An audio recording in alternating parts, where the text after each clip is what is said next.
जे लाइ अक़लियत में तब्दील करे सरज़मीन सिंध तां हक़े हाकमियत खसण घुरनि था ऐं सिंध जा वसीला जहिड़ो कि थर में 185 अरब टन कोयलो फॿाइण जे चक्कर में बि आहिनि, जंहिंजी मालियत सिंध हुकूमत जे सालाना बजेट जेका 460 अरबनि जे लॻभॻि आहे, कोयले जे पैदावार मां 1600 सालनि ताईं सिंध जी बजेट ठाहे सघे थी।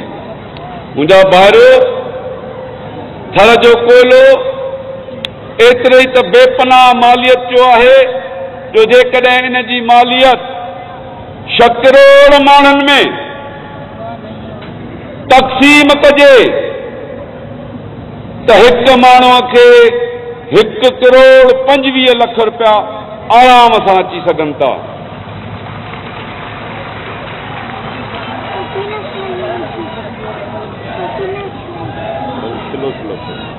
सिंध जे इक़्तिसादी वसीलनि खे पाकिस्तान जे नाले में पंजाब हिक तरफ़ फुरींदो ऐं लुटींदो रहियो आहे त ॿिए तरफ़ सिंध खे पंजाब रियासती ज़ुल्म ऐं जबर जो निशानो बणाईंदो रहियो आहे। रहबर सिंध साईं GM सैयद खे 32 साल क़ैद व बंद में रखियो वियो। सिंध में हलंदड़ क़ौमी जमहूरी जदोजहद जे पादाश में सिंध जे माण्हुनि ते गोलियूं ऐं बम वसाए हज़ारे माण्हुनि खे ज़ुल्म जो निशानो बणायो वियो। तोड़ी फाटक जे वाक़े में सिंध जे शागिर्दनि खे गोलियूं हणी बेदर्दी सां शहीद कयो वियो ऐं क़ौमी आज़ादी लाइ जदोजहद कंदड़नि खे सांगौड़ में बाखोड़ी वटि गोलियूं हणी बेदर्दी सां बाहियूं ॾेई साड़ियो वियो ऐं क़ौमी तहरीक खे कुचलण लाइ ख़ासि तौर ते सिंध ऐं बलोचिस्तान में हज़ारे नौजवाननि खे टार्चर सेलनि में अज़ियतूं ॾेई किन खे जेलनि में वाड़ियो वियो, किन खे गुम कयो वियो ऐं किन खे शहीद कयो वियो। क़ौमी अॻुवाणनि खे राह तां हटाइण जे लाइ उन्हनि ते हमला करे उन्हनि खे माराइण जी साज़िश कई वई, जंहिंजे नतीजे में शहीद अब्दुल क़यूम मंगी, शहीद मुश्ताक खासकेली खे शहीद कयो वियो। अहिड़ा केतिरा ई ज़ुल्म जेके अॼु पंजाब तरफ़ां कया विया आहिनि, जिन जो तफ़सील ॾिजे त ज़ुल्मनि जा दास्तान भरिजी वेंदा, पर पंजाबी साम्राज्य जे ज़ुल्मनि जा निशान दास्तान ख़तम न थींदा। ए मुंहिंजी सिंध जा वारसो, सिंध जा रहाकू बैनुल अक़वामी उसूलनि मूजिब वतन, ज़बान, कल्चर ऐं तारीख़ी रवायात सियासी ऐं इक़्तिसादी मुफ़ादनि जे बुनियाद ते हिक जुदा क़ौम आहिनि। सिंधी हिक जुदा क़ौम आहिनि। असां सिंधी हज़ारनि सालनि खां जुदा क़ौम आहियूं। हम वाज़े करना चाहते हैं कि हम सिंधी एक अलहदा कौम है जिन्हें अपनी सकाफत है, अपना कल्चर है, अपना ज़बान है, अपनी सियासी रवायात हैं। आलमी तौर ते मञल क़ौमुनि जे हक़ आज़ादी वारे उसूल जे आधार ते पंहिंजा सियासी, इक़्तिसादी, कल्चरली खुशहाली ऐं तरक़ी जा फ़ैसिला करण जा हक़दार आहियूं। ॿिए तरफ़ तारीख़ जे कंहिं बि दौर में पाकिस्तान जे नाले सां न कोई मुल्क रहियो आहे, न उते जे रहाकुनि जी जदीद क़ौमी नज़रिये मुताबिक़ न हिक ॿोली रही आहे, न ई हिक जुमिले रहाकुनि जो कल्चर हिकु रहियो आहे ऐं न ई संदन रवायतूं साॻियूं रहियूं आहिनि, न संदन सियासी इक़्तिसादी मुफ़ाद हिक जहिड़ा पैदा थी सघिया आहिनि। तंहिं करे पाकिस्तान खे हिकु मुल्क ऐं हिते जे रहाकुनि खे हिक क़ौम सॾण ऐं सम्झण धोखे ऐं फ़रेब खां सवा कुझु बि न आहे। उन्ही करे मुंहिंजा भाइरो, असीं ऐलान था कयूं तो पाकिस्तान एक मुल्क ना है, ना है, ना है। पाकिस्तानी एक कौम ना है, ना है, ना है। मैं ऐलान करता हूं कि पाकिस्तान एक मुल्क नहीं है, पाकिस्तानी एक कौम नहीं है, नहीं है, नहीं है। हिते जे रहाकुन खे हिक कौम समझण धोखे ऐं फ़रेब खां सवा कुझु बि न आहे। जॾहिं त सिंधु देश हज़ारे वरियनि जे हिक जुदागाना जाग्राफ़ाई हदुनि वारे वतन ऐं तारीख़ी रवायतुनि जे आधार ते हिक जुदा कौम, जुदा कल्चर, जुदा ज़बान, सियासी इक़्तिसादी मुफ़ादनि जो हामिल समझी उनखे पाकिस्तान खां आज़ाद कराइण ज़रूरी समझूं था। साॻी तरह बलोचिस्तान ऐं बलोचन खे बि अलॻि मुल्क ऐं क़ौम समझंदे उन्हनि जे आज़ादी खे लाज़िम ऐं ज़रूरी समझूं था।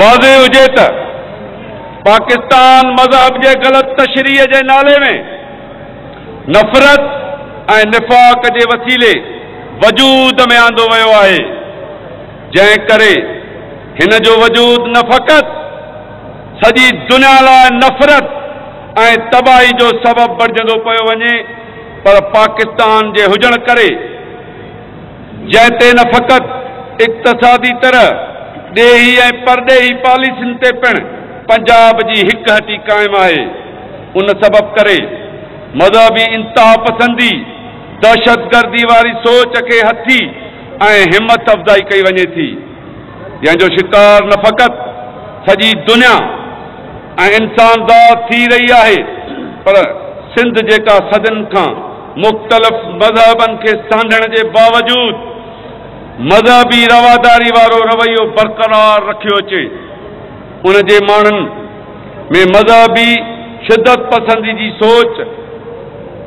जी सोच वधाइण खे पंजाब तरफ़ां पुठ भराई कराई वञे थी।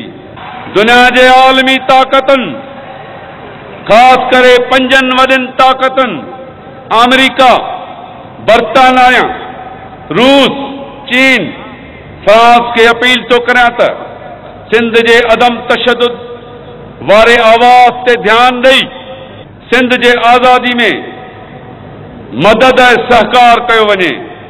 जेकॾहिं हिन वक़्तु दुनिया जी आलमी ताक़तूं ऐं धुरियूं दुनिया तोड़े हिन खिते में अमुन ॾिसणु चाहिनि थियूं त हू पाकिस्तान जे ख़ात्मे ऐं सिंधु देश जी आज़ादी जी हिमायत कनि, छाकाणि त पाकिस्तान मज़हबी इंतहा पसंदी ऐं दहशतगर्दी जी अलामत बणिजी चुको आहे। ऐं जॾहिं त सिंध ऐं सिंधी क़ौम पंहिंजे मिज़ाज में अमुन पसंद, मज़हबी रवादारी, बाहिमी समझोते ते यकीन, जियो ऐं जीअण ॾियो वारे उसूल जी पासदारी कंदड़ मोहबत ऐं अमन जी धरती आहे। मौजूद साफ़ी बाहिरो हिन तारीख़ी मौक़े ते पंहिंजे रहबर सिंध साईं GM सैयद जे फ़िक्र जी रोशनी में सॼी दुनिया ऐं अक़वाम आलम आॾो हेठियूं ॻाल्हियूं रखणु चाहियां थो। पहिरियों, आलमी उसूलनि तहत असां सिंधी हिकु क़ौम आहियूं, जॾहिं त मज़हब जे बुनियाद ते क़ौम जो नज़रियो दुनिया जे कंहिं बि आलमी इदारे में तस्लीम थियल न आहे। उन करे पाकिस्तान हिकु क़ौम ऐं मुल्क न आहे, पर हिते जुदा तारीख़ी वजूद रखंदड़ क़ौमूं आहिनि जिन खे पाकिस्तान ऐं इस्लाम जे नाले में ज़बरदस्ती ग़ुलाम बणायो वियो आहे। उन करे सिंधु देश ऐं बलोचिस्तान जे क़ौमी आज़ादी खे तस्लीम कंदे उन्हनि खे आज़ाद कयो वञे। पाकिस्तान मज़हबी इंतहा पसंदी ऐं दहशतगर्दी जी अलामत बणिजी चुको आहे, तंहिं करे उन जो ख़ात्मो करे बरे सगीर ॾखिण एशिया में सॼी दुनिया में आलमी अमुन, इतिहाद इंसानी, तरक़ी बनी आदम जूं राहूं खोलियूं वञनि। आलमी ताक़त, आलमी तौर ते तशद्दुद ऐं दहशतगर्दी वारो रवैयो तुर्क करे अदम तशद्दुद वारी सोच ऐं रवैयो ऐं रस्तो अख्तियार कयो वञे। बाहिमी रवादारी, समझौते ताउन, बिराए तरक़ी, सेक्युलर सोच माना सिंधी सोच, सप ऐं दरगुज़र वारो रवैयो अख्तियार कंदे आलमी मसइलनि खे बि निबेरियो वञे। पंजों, तशद्दुद वारी वाट ऐं तरीक़े में एतिरी ताक़त नाहे जेतिरी ताक़त पुरअमन अवाम जी क़ौमी ॿधी पुरअमन जदोजहद ऐं आज़ादीअ जे चिटे वाज़े करण जी घुर में आहे। उन करे ही सिंध हिन अज़ीम शान मेड़ जे ज़रिए उन लाइ ही सिंध जा लखे कूंदड़ पुट, ही साईं GM सैयद जा सिपाही, ही अदम तशद्दुद जा पैरोकार, ही सिंध धरती जा हज़ारनि सालनि खां वारिस ऐं ही धरती माउ जा गैरतमंद पुट ऐं मुंहिंजूं भेनरूं ऐं न्याणियूं। वाज़े तौर ते ही सॼी सिंध जे कुंड कुड़श खां आयल माण्हू वाज़े तौर ते पुरअमन जदोजहद जे ज़रिए सिंधु देश जी आज़ादी जी घुर कनि था। ही सिंध अज़ीम शान मेड़ सिंध जे माण्हुनि जे क़ौमी समुंड जे मार्फत घुर थो करे त असां हिकु मुआहिदे तहत यानी 23 मार्च 1940 में पाकिस्तान में रज़ाकाराना तौर ते शामिल थिया हुआसीं, पर उन मुआहिदे खे खुद पंजाब 65 सालनि में 65 खां बि वधीक दफ़ा रद्द करे चुको आहे, टोड़े चुको आहे ऐं लताड़ करे चुको आहे।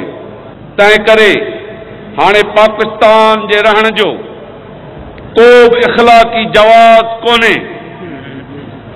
इसलिए मैं वाज़े करता हूं कि अब पाकिस्तान के रहने का कोई अखलाकी जवाब नहीं है।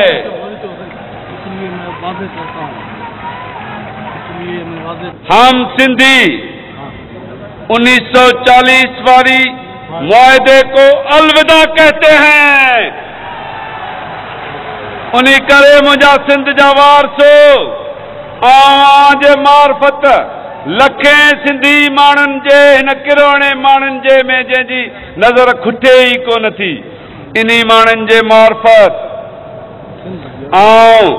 1940 वारी करारदाद के रद्द कंदे हिन मुआहदे के अलविदा चौंदे सिंध जे आज़ादी जी चिट्टी वाज़े घुर कयां तो। सिंधु देश के आज़ादी की चिट्टे और वाज़े अल्फाज में मांग करता हूं, हमें आजाद किया जाए, हमें पाकिस्तान के इस चंगुल से आजाद किया जाए। ए दुनिया जा आजाद इंसानों,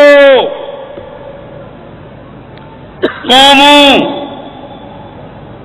ताकतवर मुल्कों, अक़वाम मुत्तहिदा ऐं दुनिया जा ॿिया आलमी इदारो हिन पूरी दुनिया में अमुन ऐं इतिहाद ऐं तरक़ी जा ख़ां मुल्को ॾिसो ॾिसो ॾिसो ॾिसो अॼु साथी सिंध घुरे,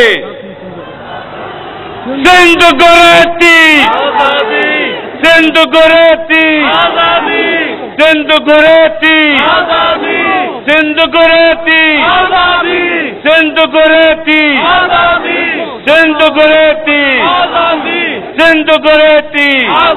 दुनिया वारा ॾिसो, ही सभु आज़ादी जा आशिक सिंध जे आज़ादी जी घुर कनि था।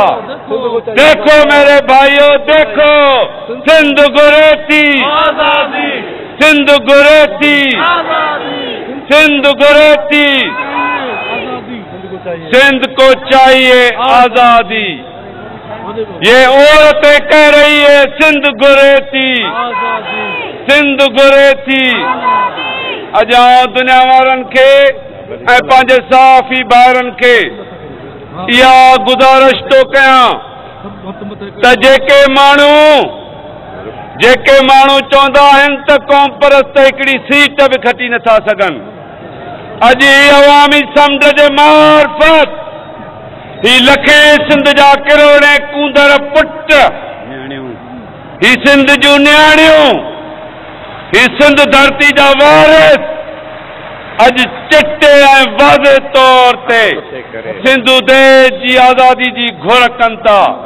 अॼु हथ मथे करे इहो सॼी दुनिया खे ॿुधायो त सिंध घुरे थी, सिंध घुरे थी, सिंध घुरे थी, सिंध घुरे थी, सिंध घुरे थी, सिंध घुरे थी। तुझो देश मुझो देश, तुझो देश मुझो देश, तुझो रबर मुझो रबर, तुझो रबर मुझो रबर। अॼु ॾिस दुनिया वारो जेके मेणा ॾींदा आहियो, असां चऊं था असां हिन पाकिस्तान में रहण जे लाइ तयारु न आहियूं, सिंध घुरे थी आज़ादी। आख़िर में मां ईअं ई चवंदुसि त केॾो बि चाहे दुश्मन मुंहिंजो ड्राहे न सघंदो नक्शो सिंध जो, किरंदो रहंदो रस्त असांजो, चवंदो रहंदो जिए सिंध, जिए सिंध, जिए सिंध, जिए सिंध, जिए सिंध, जिए सिंध, जिए सिंध, जिए सिंध, जिए सिंध, जिए सिंध, जिए सिंध, जिए सिंध, जिए सिंध, जिए सिंध, जिए सिंध, जिए सिंध, जिए सिंध। वॾियूं महिरबानियूं आऊं सॼी सिंध जे इन्हनि क़दमनि तां क़ुर्बान वञा जेके सिंध जे आज़ादी जे लाइ अॼु कराची जे हिन तख़्तगाह में कई आया आहिनि। तव्हांजी वॾी महिरबानी।